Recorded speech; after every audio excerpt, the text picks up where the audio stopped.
안녕하세요. 저는 나이 50이 넘은 음식점 사장입니다. 다른 사람들이 보내온 사연을 읽어주는 프로그램을 들으며 함께 웃고 울곤 했는데요. 제 이야기도 한번 써보면 어떨까 싶어 이렇게 사연을 보내게 되었습니다. 요즘은 먹을 것도 넘쳐나고 농산물을 쉽게 구할 수 있는 시대인 것에 참 감사한 마음으로 살고 있어요. 하지만 제가 살던 그 시절엔 다들 그렇듯이 풍족하지 못한 가정에서 자랐습니다. 형제자매가 많았던 탓에 늘 먹을 게 부족했고 아버지는 쉴 틈 없이 일을 하셨으며 어머니는 없는 살림에 자식들 한 끼라도 더 먹이겠다고 아껴가며 살았어요. 제 아버지는 목수였는데 저는 아버지를 따라 어릴 때부터 집 짓는 것을 배우며 자랐습니다. 그러다 보니 저도 자연스럽게 목수 일을 하게 되더군요. 그렇게 목수 일을 하며 돈을 벌었고 사랑하는 여인도 만나게 되었어요. 점심시간에 밥을 먹으러 가던 국밥집에서 음식을 나르던 여자가 지금의 아내입니다. 그 시절 얼마나 예뻤던지 그 식당을 드나들던 남자들이 모두 제 아내에게 눈독을 들였고 저도 그중 한 사람이었죠. 저는 평소에 책을 좋아해서 점심시간마다 책을 보며 밥을 먹었는데 그런 제가 신기했는지 아내가 먼저 말을 걸어주곤 했어요. 알고 보니 아내도 책을 참 좋아하는 사람이었습니다. 그 당시 아내는 21살이었는데 잘 사는 집의 자식이었다면 대학까지 진학할 정도로 공부를 잘했죠. 하지만 아내도 저와 비슷한 삶을 살아왔는지 생활에 여유가 없어서 그저 목구멍에 풀칠하기 위해 일하고 있었어요. 두 사람이 비슷한 처지에서 이야기를 나누다 보니 어느새 가까워졌고 그렇게 연애를 하다가 10개월 만에 결혼을 약속하게 되었습니다. 저는 아내와 결혼한 후 더 열심히 일을 하게 되었어요. 제가 돈을 잘 벌어야 우리 가족이 잘 먹고 잘 산다는 마음에 하루도 쉴 수가 없었죠. 제 기술이 점점 좋아져서 나름 태우를 받는 목수가 되었어요. 그때부터 돈이 좀 모이기 시작해서 아내와는 먹고 살 만큼 충분히 돈을 벌어오게 되었죠. 아내와는 밤마다 함께 책을 읽고 서로 이야기를 나누며 그렇게 행복한 하루하루를 보냈어요. 우리 두 사람은 금슬도 좋아서 주변에서 소문난 인꼬부부 같았습니다. 그러던 어느 장마철 비가 엄청나게 내리던 날이었어요. 그날 아침 아내는 제게 우산을 건네주며 길 조심하라고 했던 기억이 납니다. 그리고 오늘은 제가 좋아하는 갈비찜을 해놓을 테니 해지기 전에 일찍 들어오라고 했어요. 저는 아내의 내조를 받으며 일을 나가는 게 무척 행복했고 저녁에 따뜻한 밥을 먹으며 아내와 함께할 수 있음에 감사하고 있었어요. 그날 저녁 일을 마무리 짓고 가려는데 갑자기 일이 망쳐져 버렸어요. 비가 너무 많이 와서 공사 현장이 엉망이 되었더군요. 결국 저는 다시 일을 하느라 늦게 들어가게 되었어요. 집에서 밥도 안 먹고 저를 기다리는 아내를 생각하며 급한 마음으로 차를 몰고 집으로 향했죠. 이미 해가 넘어가서 날이 어두워졌고 비는 엄청나게 쏟아져서 눈앞의 길이 잘 보이지 않았어요. 그래도 조심조심하려고 했는데 차가 순식간에 미끄러지고 말았어요. 신호등이 빨간불로 바뀌는 걸 미처 보지 못했고 반대편에서 오던 차와 충돌하고 말았습니다. 깨어나 보니 병원이었고 제 옆에는 아내가 울면서 서 있었어요. 그 사고로 저는 상대방 차주에게 큰 돈을 물어줘야 했고 이제 좀 먹고 살만해진 집안은 다시 어려움 속에 빠지게 되었어요. 게다가 저는 다리를 다쳐 절뚝거리게 되었고 이 때문에 목수 일을 할 수 없게 되었습니다. 일 처리가 늦어지니 저를 찾는 사람도 줄어들었고 생활은 점점 어려워졌어요. 당장 생활비가 막막했고 저는 이곳저곳에 돈을 빌려 다녔습니다. 처음에는 형제들이 도와주더군요. 하지만 형제들에게 손 벌리는 것도 한계가 있었고 나중에는 친구들에게까지 돈을 꾸기 시작했습니다. 제가 돈을 꾸러 다닌다는 사실이 소문이 났는지 사람들은 저를 멀리하기 시작하더군요. 제가 일을 못하니 아내가 돈을 벌어와야 했습니다. 제가 다리를 다친 지 3년 만에 아내는 돈을 벌기 위해 식당에 취직을 했어요. 그리고 밤늦게까지 설거지를 하고 집으로 돌아오곤 했습니다. 그렇게 성실하게 일하는 아내의 모습은 1년도 걸리지 않아 지치고 말았어요. 시간이 갈수록 집안 사정은 처음보다 더 안 좋아졌고 저는 조금씩 술을 마시기 시작하다가 결국 알코올 중독이 되고 말았습니다. 이런 제가 아내는 무척 싫었을 거예요. 돈벌이도 제대로 안 되고 술만 마시고 집에 처박혀 있으니 얼마나 싫었겠어요. 아내가 그럴 수밖에 없다는 걸 알고 있습니다. 아내가 식당 일을 시작한 지 더 지나가면서 어느 날 아내는 식당에 일하러 가는 날이 아닌데도 외출 준비를 하더군요. 사실 아내의 외도를 눈치챘지만 저는 그것을 질책하지 않았어요. 왜냐하면 그런 아내라도 없으면 혼자서는 살 수 없는 사람이라 생각했으니까요. 아내의 외도를 외면한 지 오랜 시간이 흘렀을 때 아내는 결심한 표정으로 제게 말하더군요. 이혼해달라고요. 아내는 자신보다 20세는 더 많아 보이는 뚱뚱한 남자와 바람이 났습니다. 그 사람은 바로 아내가 일하는 식당의 사장이었어요. 저는 아내에게 화를 내며 다그쳤습니다. 어떻게 나한테 이럴 수 있어? 아내를 욕하고 급기야는 아내의 뺨을 때려버렸어요. 아내는 그런 저에게 오만정이 다 떨어졌다며 저를 버리고 떠나버렸습니다. 그렇게 저는 이혼을 하게 되었네요. 몰라, 남편 만나 고생만 하다가 다른 사람 따라 떠나는 아내가 원망스럽기보다는 미안한 마음이 더 컸어요. 그래서 이대로 놓아주는 게 맞다고 생각하게 되었습니다. 하지만 아내가 만난 남자가 30살이나 많은 남자라는 게 마음에 들지 않았던 것 같아요. 그 후 저는 홀로 남아 하루하루 생명을 이어가고 있었습니다. 죽기를 결심해 보기도 했지만 차마 목숨을 끊을 용기가 나지 않아 그만두었어요. 그러다 여러 번 시도 끝에 정말 죽어야겠다고 생각한 날 한강 다리를 향했습니다. 그때가 저녁 6시였네요. 절뚝거리는 다리로 한강 다리에 도착했고 인생의 마지막 술 한 병을 남겨두고 있었어요. 내 인생을 돌아보니 모든 게 다 허망하고 살 가치가 없더군요. 죽겠다고 마음을 먹으니 그저 눈물만 나왔어요.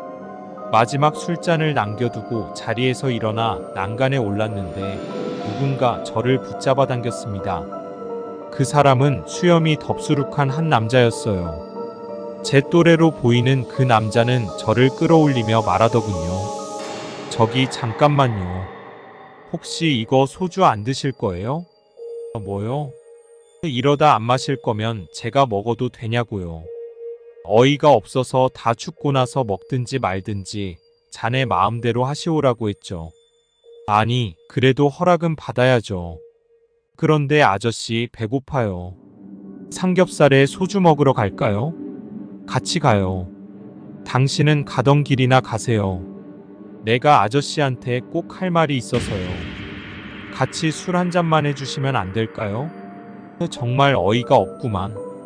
당신 때문에 오늘 날 잡아놨는데 분위기 다 망쳐버렸어. 더 이상 할 말 없으니 술은 알아서 하시오. 그럼요. 가시죠. 그렇게 그 남자와 어쩌다 대화를 나누고 저는 소뚜껑 위에 고기를 구워 먹는 집에 가서 삼겹살과 술을 마시게 되었습니다. 사실 며칠 굶어서 배가 고팠던 것도 사실이고요. 이상하게 죽기로 결심한 그 순간을 벗어나니 배가 급격히 고팠어요. 저는 고기를 몇 번 씹지도 않고 허겁지겁 먹으며 술도 물처럼 퍼붓고 있었습니다. 정신없이 먹다 보니 그 사람이 저를 바라보는 게 느껴져 고개를 들어 그를 쳐다보았죠. 왜 그렇게 쳐다봐요? 이렇게 맛있게 드시는 걸 보니 왜 죽으려 했나 싶어서요. 에이, 소용없는 짓 하는 건데 뭐. 죽을 만큼 목숨이 아깝지 않아요? 배고프니까 살고 싶어진 거 아니에요? 그나저나 아저씨, 저한테 물어볼 말이 뭐예요?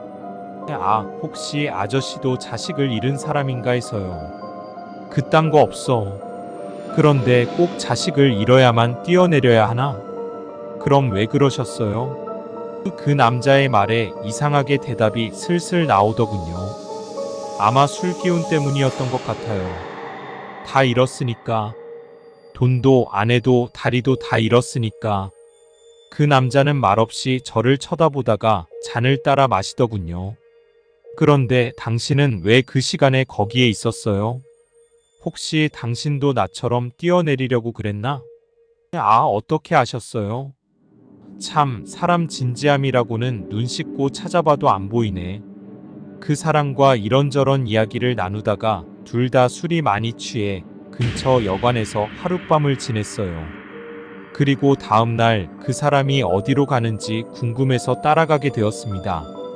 어차피 하루를 재미없이 보냈던 저는 어디 가든 모르겠다는 생각에 따라갔죠. 그렇게 따라간 곳은 인력사무소였어요. 그 친구는 인력사무소에서 일하며 살아가고 있었고, 나중에 그의 처지를 듣고 보니 저와 크게 다르지 않은 사람이었어요. 저는 이런 상황에서 누가 날 써주겠냐고 물었지만 그 친구는 가만히 앉아서 기다려보자며 저를 잡아 끌었어요.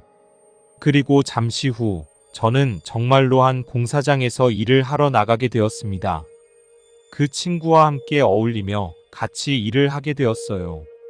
나이도 같고 처지도 비슷한 사람이었는데 일을 마친 후 술을 마시는 게 인생의 낙이 되었어요.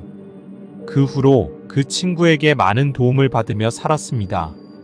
일이 없어서 돈이 떨어지면 대신 밥을 사주었고, 이제는 여러분이 공사장에서 일을 할 수 있게 돼서 많이 좋아졌어요. 참 좋은 사람이었어요. 인맥도 좋고 인간관계도 좋았죠. 하지만 그에게는 가족이 없었어요. 나중에 들은 이야기인데 전쟁통에 사고가 나서 그의 가족 모두 그 자리에서 세상을 떠났다고 합니다. 하루는 소주를 마시며 그 이야기를 했는데 무척 괴로워했어요. 내가 그날 나가자고 했어. 가족들은 전부 귀찮다고 했는데 내가 억지로 데리고 나갔어. 그렇게 서로의 아픈 이야기를 나누며 우리는 더욱 가까워졌습니다. 그는 자신의 상처를 숨기지 않고 털어놓았고, 저도 제 이야기를 솔직하게 할 수 있었어요. 서로의 아픔을 이해하고 공감하면서 우리는 서로에게 큰 위로가 되었습니다. 어느 날 그 친구가 제게 말하더군요. 그날 당신을 보니 살고 싶은 생각이 들었어. 누군가에게 도움이 될 수 있다는 게 참 좋은 일이더라고. 나도 당신 덕분에 살았어. 고마워.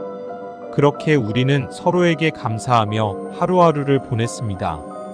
20년간 서로 도우며 지냈어요. 어느 날 일이 끝나고 삼겹살에 소주를 먹고 집으로 돌아가는 길에 로또를 사게 되었어요. 그리고 번호를 각각 다르게 적어 한 장은 제가 가지고 다른 한 장은 친구에게 줬습니다. 우리 중에 1등이 나오면 반반 나누자고. 그러자고. 같은 번호로 할 걸 그랬나? 그것도 좋지만 다른 번호로 하면 맞출 확률이 2배잖아. 그렇네. 자네 말이 맞아. 그 주에는 일이 얼마 없어 일주일에 이틀만 일할 수가 있었어요. 그리고 토요일이 된 날 로또 번호를 확인하게 되었습니다. 그런데 정말 놀랍게도 제가 가진 번호가 1등에 당첨되었어요. 저도 정말 깜짝 놀랐습니다. 저는 당첨된 사실을 확인하자마자 친구에게 전화를 걸었어요. 덕수야, 나 됐어. 갑자기 뭐가 됐다고 이렇게 난리야? 너 또 취했어? 설마 로또 1등은 아니지? 맞아. 로또 1등 당첨됐어. 진짜야? 말도 안 돼. 그게 정말이야. 그런데 자네도 좋아해야지. 그게 무슨 소린가? 우리가 로또 1등 되면 반씩 나누기로 했잖아. 진짜로 나누어 줄게. 정말 고맙네. 자네도 참 의리 있구만. 월요일에 은행 앞에서 10시에 만나자고. 그렇게 전화를 끊고 월요일이 되기만을 기다렸어요. 월요일 친구네 집에 들러 친구를 데리고 은행으로 향했습니다. 덕수는 여전히 얼떨떨해하며 은행 문을 열고 들어갔고, 다시 얼떨떨한 표정으로 은행 문을 열고 나왔습니다. 그리고 저와 더불어 통장에 찍혀 있는 돈을 세어보고 또 세어보며 서로 껄껄거리며 웃었어요. 서로에게 고마워했고 저는 그동안 제게 친절을 베풀어준 덕수에게 고마움을 표할 수 있음에 감사했네요. 당첨금은 14억이었고 세금을 떼고 나니 각자에게 5억씩 돌아왔습니다. 엄청난 돈은 아니었지만 빈털터리가 된 저에겐 정말 하늘이 내려준 선물이나 같았습니다. 그 후로 서로 무엇을 할지 이야기를 나누었어요. 그저 술 마시며 대화를 나누고 앞으로의 계획을 세우는 것만으로도 하루하루가 즐거웠습니다. 그러던 어느 날 삼겹살에 소주가 생각났고 저는 친구에게 고깃집을 해보는 게 어떻겠냐고 물었어요. 친구도 좋다며 흔쾌히 동의하더군요. 삼겹살 음식점을 운영해보자고, 그렇죠? 그렇게 아주 작은 가게에서 음식 장사를 시작했습니다. 저와 친구는 이윤을 적게 남기더라도 좋은 고기를 들여와 팔기로 하고 신선한 고기를 제공하기 시작했어요. 고기 맛이 좋으니 장사도 그럭저럭 잘 되더군요. 그렇게 바쁜 날들을 지내다 보니 어느 날 한 사람이 생각났습니다. 저는 아내가 어떻게 지내는지 궁금해졌어요. 이미 헤어진 지 20년이 넘게 흘렀지만 제가 먹고 살만해진 지금 그 사람이 잘 먹고 잘 사는지 궁금해져서 친구에게 가게를 맡기고 며칠을 아내를 찾아다녔습니다. 그렇게 찾아간 곳은 허름한 쪽방촌이었어요. 그리고 그곳에서 제 아내를 보게 되었습니다. 나이가 많은 식당 사장과 함께 잘 먹고 잘 살 줄 알았는데 저보다도 못하게 살고 있는 아내를 보니 마음이 아프더군요.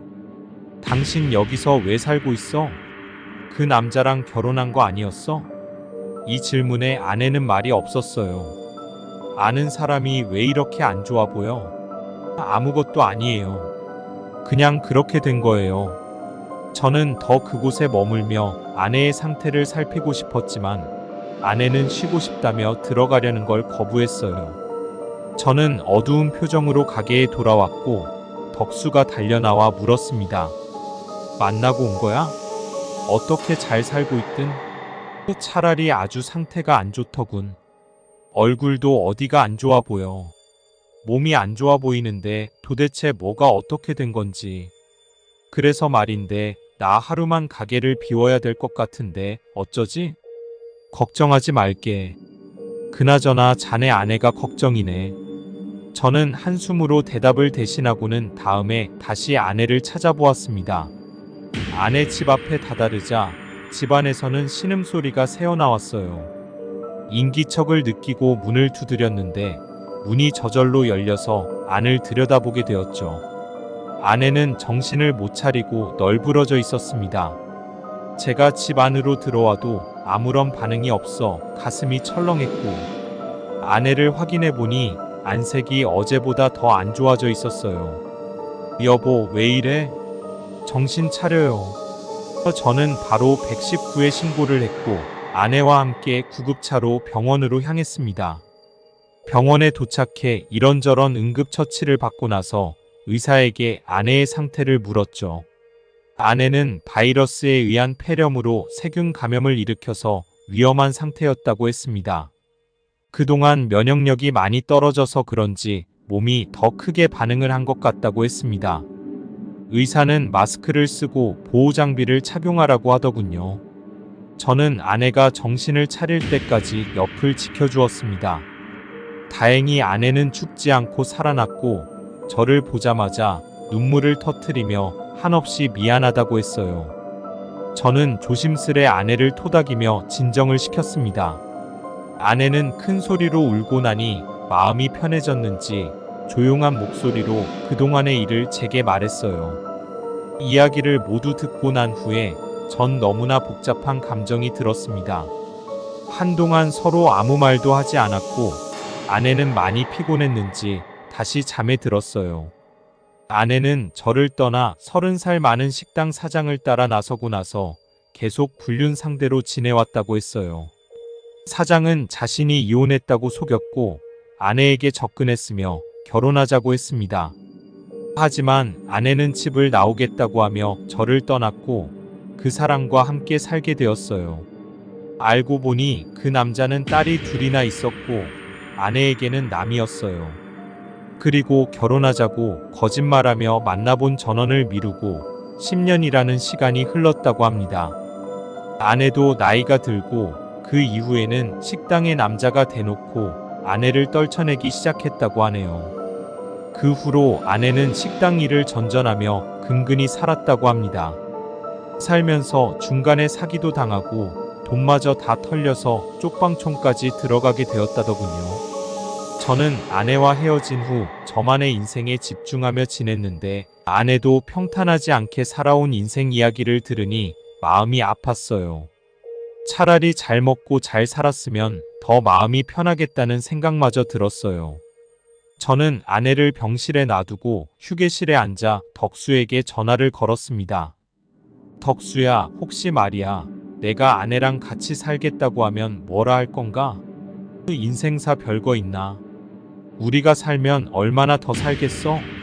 하고 싶은 대로 하면서 사는 게 그게 인생이지. 자네도 그런 거 아니었나? 맞아. 그렇게 친구와의 대화를 나누고 저는 아내를 설득해서 제가 사는 집으로 데리고 왔습니다. 아내는 염치 때문에 저를 따라오는 걸 거부했지만 제가 억지로 끌고 왔어요. 아내는 제가 생각보다 번듯하게 사는 걸 보고 무척 놀라더군요. 저는 아내에게 예전에 폐인 같던 제 모습을 잊어달라고 했습니다. 그리고 다음날 아내와 함께 가게로 찾아갔어요. 덕수와 아내는 어색한 인사를 나누고 아내에게 식당을 소개해줬어요. 그리고 그날부터 함께 고깃집을 운영하기 시작했어요. 월급도 꼬박꼬박 챙겨주었죠. 1년 정도 지나 아내가 자리를 잡자 저는 아내에게 말했습니다. 당신 언제든지 떠나고 싶다면 억지로 잡아둘 생각 없어. 당신은 당신이 살고 싶은 대로 살아야 해. 정말 미안한데 나는 그냥 단순히 옛 정에서 돕고 있는 거야. 아내는 조용히 고개를 끄덕이며 말했어요. 마음이 그날 이후로 닫혀버려서 다시는 그 누구도 믿을 수 없게 되었어요. 염치 없지만 이거라도 받아주면 안 될까요? 나는 믿는 사람은 이제 덕수뿐이야. 당신이 괜찮으면 언제까지고 여기 머물러도 되고 싫어지면 언제든지 떠날 수 있어. 며칠 후 아내가 식당을 쉬는 날 집에 들어가 보니 밥상이 차려져 있었습니다. 그리고 밥상에는 제가 좋아하는 코다리찜과 미역국이 차려져 있었고 밥상 옆에 한 통의 편지가 있었어요. 편지 봉투를 보자마자 아내가 떠난 것인지 깜짝 놀라며 편지 봉투를 열어보게 되었어요. 고마움과 미안함에 대한 편지 내용 끝에 저는 너무나 충격적인 이야기가 들어 있었습니다. 저는 아내에게 전화를 걸어보았지만 연결이 되지 않았어요. 아내의 편지에는 제가 알지 못하는 핏줄이 있다는 내용이었어요. 홀로 키우는 것이 힘들어 어쩔 수 없이 고아원에 맡기게 되었다는 이야기였습니다. 아내가 그 남자를 따라 나선 지 한 달도 안 되어 임신한 사실을 알게 되었다고 하네요. 그리고 그 남자의 아이가 아닌 제 아이였다고 합니다. 그 남자와 사이가 벌어지고 결국 관계도 깨지고 말았다고 했어요. 아이를 데리고 다시 집으로 돌아왔을 땐 저는 이미 그곳에 살고 있지 않아 며칠 동안 저를 찾아 헤매다가 찾기를 그만두었다고 합니다. 그리고 혼자서 아이를 키워보려 했지만 상황이 여의치 않아 고아원에 보냈다고 하더군요. 저를 떠난 것도 아이까지 버리고 간 것도 스스로가 너무나 원망스러웠다고 했어요. 아내로 있고 가보다는 제 자신을 더 미워했습니다. 저는 아이의 출생 기록과 이름 석자만을 가지고 그 아이를 찾아 나섰어요. 하지만 그 고아원은 이미 없어지고 다른 건물이 세워져 있었죠. 입양 자료를 보려 했지만 제 아들을 찾을 수 없었습니다. 저는 시청으로 가서 아이의 자료를 보여달라고 했지만 신분증을 가져와도 열람해 줄 수 없다고 했어요. 답답한 마음에 덕수에게 이런 이야기를 털어놓았는데 덕수는 의미심장하게 말하더군요. 자네는 참 이상한 사람이야. 한 번도 내게 자기 과거를 말해준 적이 없지? 사실 나도 부끄러운 과거가 있어. 무슨 일을 했는데? 아, 빚쟁이였어. 빚쟁이? 왜 그런 사람들이 있잖아. 돈 빌려주고 떼먹히면 받아주는 사람들. 내가 바로 그런 사람이었지. 빚쟁이들이 얼마나 잘 숨는지 알아? 웬만한 일반인들은 죽었다 깨어나도 그 사람들 못 찾아. 근데 난 귀신같이 다 찾았지. 하여간 부끄러운 과거야. 내 자신은 이런 일 안 한다고 아내하고 약속했는데 이번에는 좋은 일이니까 하늘에 계신 아내도 이해해주겠지. 그렇게 덕수는 이곳저곳에 연락을 해보더니 몇 달 만에 정말로 제 아이의 거처를 알아내 주었어요. 그렇게 제 아들이 다니는 학교 주변을 서성이며 처음으로 아들을 보게 되었어요. 제 아들은 좋은 아파트에서 좋은 옷을 입고 다니며 잘 살고 있더군요. 입고 다니는 대학교 이름이 새겨진 점퍼를 보니 서울에 있는 알아주는 대학교 학생이었어요. 저는 버스를 잡아 타는 아들을 따라 같이 버스에 올라탔습니다. 멀리서 지켜보고 있는데 아들이 전화를 하더군요. 엄마, 지금 하고 있어. 오늘은 수업 몇 개 없어서 집에 일찍 들어갈 거야. 응, 아빠도 일찍 퇴근하신다고 해서 전에 갔던 그 집으로 고기 먹으러 가자. 네, 알았어. 자신을 키워준 엄마와 저렇게 다정하게 대화를 나누는 모습에 그 엄마라는 사람이 부러우면서도 저렇게 살갑게 대하는 아들로 키워준 사실에 감사한 마음이 교차했어요. 그런 아들을 멀리서 보고 있자니 차마 아들에게 다가설 수가 없었어요. 아들을 바라보며 남몰래 눈물을 훔치고 저도 제 도시에 무언가가 떨어지는 걸 느꼈습니다. 그리고 버스에서 내리는 아들을 따라 내린 후에 다시 집으로 돌아가려고 했어요. 아들을 뒤따라 버스에서 내려 횡단보도 가까이에 서 있었습니다. 그때 갑자기 끼어드는 차 때문에 버스가 급정거를 했고 아들이 부딪히며 휴대전화와 지갑을 떨어뜨리고 말았어요. 저는 얼른 지갑을 주워 아들에게 건네주었습니다. 학생, 지갑이요. 아, 감사합니다. 아들은 지갑을 받으며 힐끗 저를 쳐다보더군요. 혹시 어디서 본 적 있나요? 아니에요. 그냥 낯이 익은 것 같아서. 그때 버스 문이 닫히고 출발했어요. 아들은 제게 웃어 보이며 안녕히 가세요라고 하고는 저 멀리 사라졌습니다. 저는 버스에서 내려 한참을 아들의 뒷모습을 바라보았습니다. 차라리 그 시절로 돌아간다면 저와 아이와 함께 살 수 있었을 텐데 하는 생각이 들었어요. 인생을 잘못 선택해 벌어진 일들을 떠올리며 제 자신이 너무 한심스럽고 밉습니다. 하지만 내가 저렇게 아들을 잘 키워낼 수 있었을까 하는 질문에 참 많은 생각들이 머릿속에 들어왔어요. 그리고 결론은 그래, 앞에 나서는 건 안 되겠다는 생각이 들었어요. 다음 날 저는 다시 삼겹살 가게에 나갔습니다. 아무렇지 않은 척하며 손님들 앞에 웃으며 하루하루를 살아가고 내게도 피가 이어진 아들이 있다는 사실만으로도 감사한 마음이 들었습니다. 누구에게나 힘든 일이 생길 수 있고 그런 일이 생겼을 때 어떻게 살아가는지는 각 개인의 몫이라는 생각이 듭니다. 제가 만약 다시 그 시절로 돌아갈 수 있다면 그때보다는 더 잘할 수 있을 텐데 하는 생각을 하곤 해요. 이미 지나버린 일에 대해서는 어쩌겠어요?